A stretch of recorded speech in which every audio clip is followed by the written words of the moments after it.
అలాగే పంతులు గారు అని అపూర్వ ఫోన్ పెట్టేస్తుంది. మీరా ఈరోజు 10:50 మంచి ముహూర్తం ఉందంట. పిల్లల్ని రెడీ చెయ్యి అని అపూర్వ చెప్తుంటే, వదిన నాకేమీ నచ్చలేదు. ఈ శాంతి ముహూర్తాన్ని నువ్వు చేయించొచ్చు, నేను చేయించొచ్చు. కానీ ఆ శారద చేత చేయిస్తానని చెప్పావు కదా! అసలు నువ్వు తెలివి తక్కువగా ఆలోచిస్తున్నావేమో అనిపిస్తోంది వదిన. ఎందుకు వదిన నువ్వు ఇలా మాట్లాడుతున్నావు, ఆలోచిస్తున్నావు అని మీరా అంటే, మీరా నిన్ను ఎత్తి పేడుస్తోంది అని గోరింటాకు అంటుంది. వెంటనే అపూర్వ కోపంతో రగిలిపోతూ నోరు ముయ్యి పిన్ని అంటూ మీరాని కొట్టటానికి చెయ్యి ఎత్తుతూ ఒక్క క్షణం ఆగిపోయి, చూడు మీరా, నేను ఆ శారదని ఇక్కడికి ఎందుకు రప్పిస్తున్నానో నీకు అర్థం కావటం లేదు. ఇక జన్మలో ఆ శారద గాని పూరి కానీ వీళ్ళ జోలికి రాకుండా ఉండటం కోసమే నేను ఇదంతా చేస్తున్నాను. నీకు నిదానంగా అర్థమవుతుందిలే, చూస్తూ ఉండు అని అపూర్వ శారదకి ఫోన్ చేస్తుంది. ఏంటి ఎక్కడా అని అపూర్వ అడగటంతో, ఆటోలో వస్తున్నాను అపూర్వ గారు అని శారద చెప్తుంది. సరే రా రా, నీకోసమే ఎదురు చూస్తున్నాను కదా, నీ సంగతి చెప్తానని అపూర్వ మనసులో అనుకుంటూ ఉంటుంది.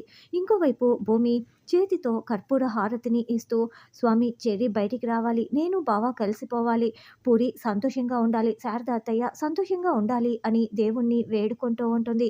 తర్వాత శారద ఇక అపూర్వ వాళ్ళ ఇంటికి రాగానే అపూర్వ బయటికి వచ్చి, ఏంటి వచ్చావా, అన్నీ తీసుకువచ్చావా, సరే రారా లోపలికని శారద చూడకుండా ఒక చిన్న మందు బాటిల్ని శారద తీసుకొచ్చిన బ్యాగ్లో పడేసి లోపలికి వెళ్ళిపోతుంది.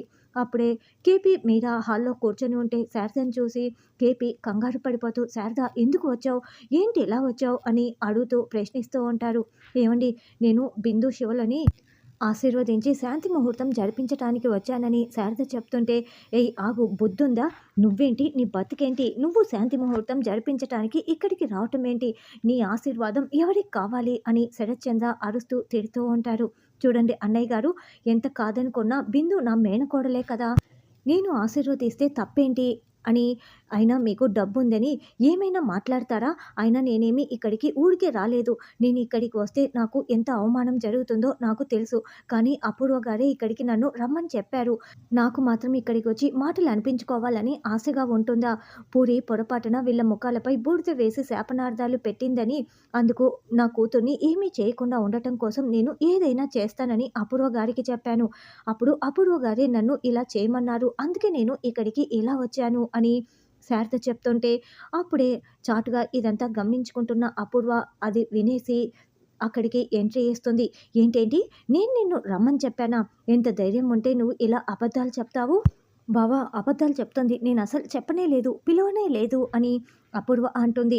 మీరే కదండి ఏం చేయమన్నా చేస్తానంటే ఇలా చెప్తే నేను వచ్చాను, ఇప్పుడు ఎందుకు ఇలా తప్పించుకుంటున్నారు అని శారద నిలదీస్తూ ఉంటుంది. నీకు ఎంత ధైర్యం ఉంటే నా అపూర్వం మీదే నిందలు వేస్తావు, నిన్ను అంటూ శరచంద్ర కొట్టటానికి మీదికి వెళ్తూ ఉంటే, ఆగు బావా, నేనున్నాను కదా, ఇది ఇలా వచ్చిందంటే ఖచ్చితంగా ఏదో ప్లాన్ చేసి వచ్చి ఉంటుంది, ఇంతకీ ఈ బ్యాగుల్లో ఏం పట్టుకువచ్చావు అని అపూర్వ కావాలనే ఆ సామాన్నంతా కింద పడేస్తుంది. తాను బ్యాగులో పెట్టిన మందు బాటిల్ని బయటికి తీసి, ఏంటిది అని ప్రశ్నిస్తూ ఉంటే, ఏంటిది అని శారద అంటుంది.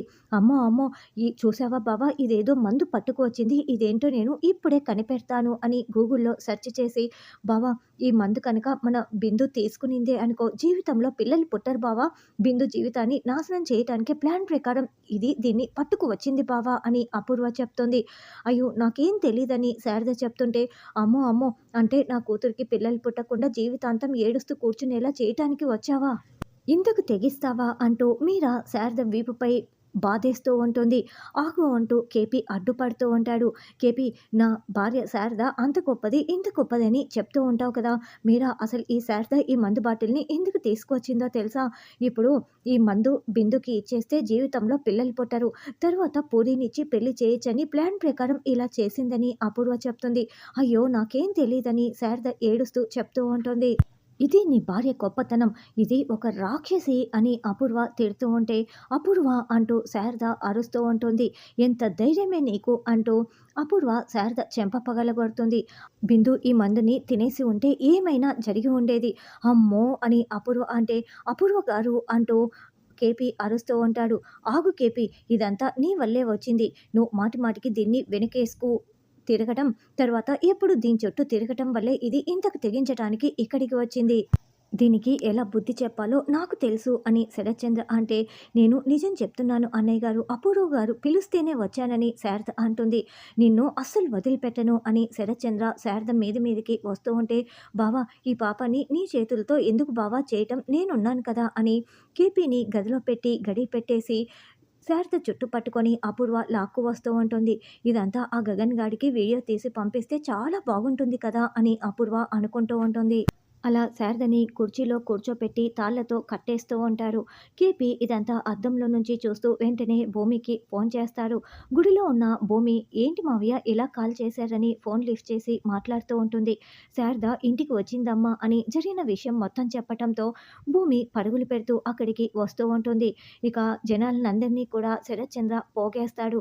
మీరు కొట్టే ప్రతి దెబ్బ ఇక జీవితంలో ఇది నా ఇంటి జోలికి కానీ నా వాళ్ళ వైపు కానీ చూడకూడదు, కానివ్వండి కొట్టండి అని రాళ్ళు, టమోటాలు, గుడ్లు అందరికీ కూడా పంచిపడేస్తాడు. అలా టమోటాలు, గుడ్లతో జనాలందరూ శారదని కొడుతూ ఉంటే, నాకే పాపం తెలీదు, నన్ను వదిలేయండి అని శారద ఏడుస్తూ ఉంటుంది. అప్పుడే అపూర్వ ఒకతనికి సైగ చేయటంతో రాయి శారదపై విసిరి పడేస్తాడు. అయితే శారద వంగడంతో ఆ రాయి తగలదు. అయితే ఈసారి అపూర్వని ఒక పెద్ద రాయి తీసుకొని కొడదామని చేతిలోకి తీసుకుంటుంది. అపూర్వ నన్ను వదిలేయి అపూర్వ, నేను ఏ తప్పు చేయలేదు అపూర్వ, నన్ను కొట్టొద్దంటూ శారద వేడుకుంటూ ఉంటుంది. ఇందాక ఆ రాయి నుండి నువ్వు తప్పించుకున్నావు కదే, ఇప్పుడు నేనే రాయితో కొడతాను, ఎలా తప్పించుకుంటావో నేను చూస్తాను అని అపూర్వ చేతిలోకి తీసుకుంటుంది. సరిగ్గా భూమి అప్పుడే పరుగులు పెడుతూ అక్కడికి వస్తుంది. అపూర్వ చేతిలో ఉన్న రాయిని చూస్తూ ఉంటుంది. శారద వేడుకుంటూ ఉంటే అయ్యో ఇప్పుడు ఏం చేయాలని చుట్టూ గమనిస్తూ ఉంటుంది. అక్కడ కరెంటు స్తంభం ఉండటంతో భూమి వెంటనే ఒక రాయిని తీసుకొని అపూర్వ రాయి విసిరేలోపే ఆ కరెంట్ స్తంభంపై రాయి విసిరిపడేయడంతో మొత్తం పవర్ కట్ అయిపోతుంది. వెంటనే భూమి శారదని విడిపించేసి చేయి పట్టుకొని పరుగులు పెడుతూ పక్కకి లాక్కు వచ్చేస్తుంది. అదేంటి ఇప్పుడే ఇలా కరెంటు పోయిందే అని వాళ్ళందరూ కూడా చుట్టూ చూసుకుంటూ సెల్లోని టార్చ్ లైట్లని వేసి చూడగానే అక్కడ శారద ఉండదు. బావా ఈ శారద తప్పించుకుంది బావా, అసలు ఇప్పుడే ఈ కరెంటు ఎలా పోయింది, ఈ శారద ఎలా తప్పించుకుంది అని అపూర్వ చుట్టూ చూస్తూ వెతకమని చెప్తుంది. ఇక భూమి శారద ఇద్దరు పరుగులు పెడుతూ వస్తూ ఉంటే గగన్ వీళ్ళకి ఎదురుగా కారులో వస్తారు. ఇక గగన్ని చూసిన శారద గగన్ అంటూ గట్టిగా ఏడుస్తూ గుండెలకి హత్తుకొని చాలా బాధపడుతూ ఉంటుంది.